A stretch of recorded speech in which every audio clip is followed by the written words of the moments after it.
नमस्कार दोस्तों, मैं गोपाल राजपूत करण एक बार फिर महान धरती से के सपूत ये कहें कि भगवान श्री कृष्ण ने जहाँ से शिक्षा, मानवता और संस्कार का ज्ञान दिया, उसी धरती से एक विचार उपजा जिसका नाम था हिंदू शिक्षा समिति। उसी शिक्षा समिति से हमारे साथ हैं देशराज जी, जो अखिल भारतीय शिक्षा समिति के राष्ट्रीय महामंत्री हैं। आज नेहरू नगर में एक बहुत अच्छा कार्यक्रम रखा गया, जिसके अंदर आदरणीय श्याम जाजू जी पहुंचे, जो भारतीय जनता पार्टी के वरिष्ठ नेता हैं। इसके जो प्रधानाचार्य हैं शालिनी मिड्डा जी, यहाँ जिनके नेतृत्व में बड़ा अच्छा कार्यक्रम रहा। दिनेश जी जो प्रभारी थे, अरुण कुमार जी ने पूरी व्यवस्था देखी। कैसा कार्यक्रम रहा और क्या फर्क है मॉडल शिक्षा पद्धति में और क्या फ़र्क है हिंदू शिक्षा समिति द्वारा दी गई शिक्षा में। और दूसरी बात ये है कि क्या सिर्फ रोजगार के लिए जो शिक्षा दी जाती है, जो ली जाती है, कितनी घातक है या कितनी सार्थक है आने वाले भारत के लिए। सर, आपका बहुत बहुत स्वागत मेरी दिल्ली मेरे शान में। इतना प्यारा सुंदर कार्यक्रम, बच्चों को दिल्ली से लेके पंजाब और पंजाब से लेकर हरियाणा तक लगातार लोगों को सम्मान मिला। आने वाले समय में ये सीतामढ़ी जाने वाले हैं बिहार के, क्या कहेंगे? विद्या भारती का संस्कृति एक आयाम है जिसको संस्कृति बोध परियोजना के नाम से जाना जाता है। कुरुक्षेत्र उसका केंद्र है।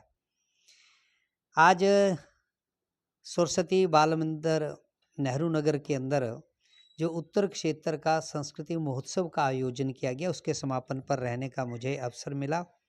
सचमुच किसी भी देश की जो शिक्षा है वो उसकी संस्कृति, उसकी प्रकृति और उसकी प्रगति के अनुरूप होनी चाहिए, ये सारे शिक्षाविद कहते हैं।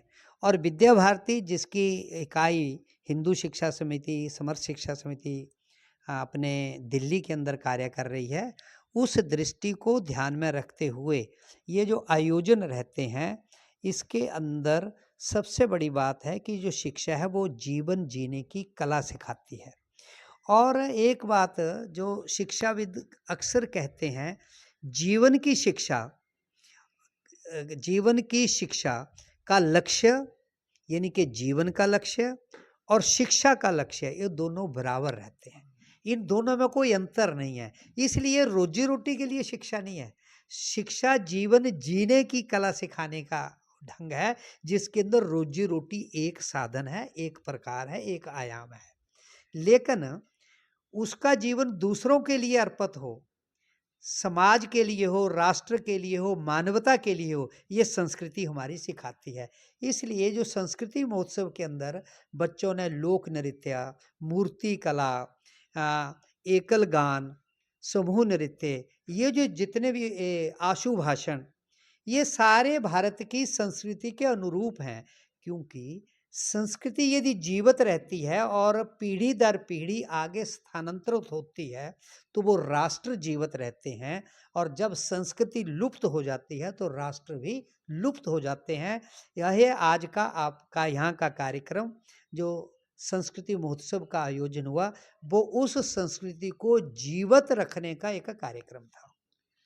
सर, मुझे लगता है अखंड भारत की जो परिकल्पना है वो भारतीय शिक्षा पद्धति से ही पूरी हो सकती है। मुझे लगता है कहीं ना कहीं जिसे हम पाकिस्तान कहते हैं, उनका जीवन जीने का तरीका बदल गया, शिक्षा की पद्धति बदल गई। बांग्लादेश में भी ऐसा है, इसी कारण वो हमसे अलग हैं। वरना अन्यथा मुझे लगता है अगर वो धरती हमारी है, पर वहाँ की शिक्षा पद्धति, जीवनचर्या अलग है, अगर वो सेम हो जाए तो हम आपकी परिकल्पना या मोदी जी की परिकल्पना पर खरे उतर सकते हैं। विद्या भारती के द्वारा क्या ये हो सकता है? ये बिल्कुल संभव है, क्योंकि विद्या भारती की शिक्षा यानी भारत की शिक्षा। भारत ने कभी किसी पर आक्रमण नहीं किया, कभी किसी से संघर्ष नहीं किया, भारत ने किसी की जमीन नहीं हड़पी। भारत अगर गया तो भारत देने की स्थिति में गया या उसका संदेश जीने की कला सिखाने की दृष्टि से भारत बाहर गया। तो जब आप अखंड भारत की बात करते हैं, पाकिस्तान की बात करते हैं, तो विद्या भारती को इस पर प्रयास करने की ज़रूरत इसलिए नहीं कि विद्या भारती की शिक्षा ही इस विश्व को एक परिवार मानती है।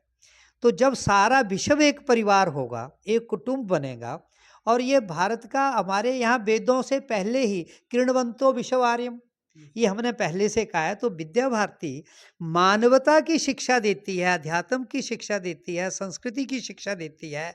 उस संस्कृति की जो किसी को दुख नहीं देता, उस संस्कृति जो किसी का छीनता नहीं, उस संस्कृति का जो दूसरे का अपमान नहीं करता, ऐसी संस्कृति जब पूरे दुनिया के अंदर जाएगी तो उस संस्कृति के माध्यम से विश्व एक परिवार बनेगा और विश्व का कल्याण करने वाले सारे लोग बनेंगे। तो वो अपना अपना केवल देश नहीं देखेंगे, संपूर्ण ब्रह्मांड और समाज का विचार करेंगे। तो ये परिवार कुटुंब बन जाएगा। इसमें पाकिस्तान को लेने की आवश्यकता नहीं रहेगी, वो भी उसी का हिस्सा बन जाएगा। और शिक्षा का कार्य यही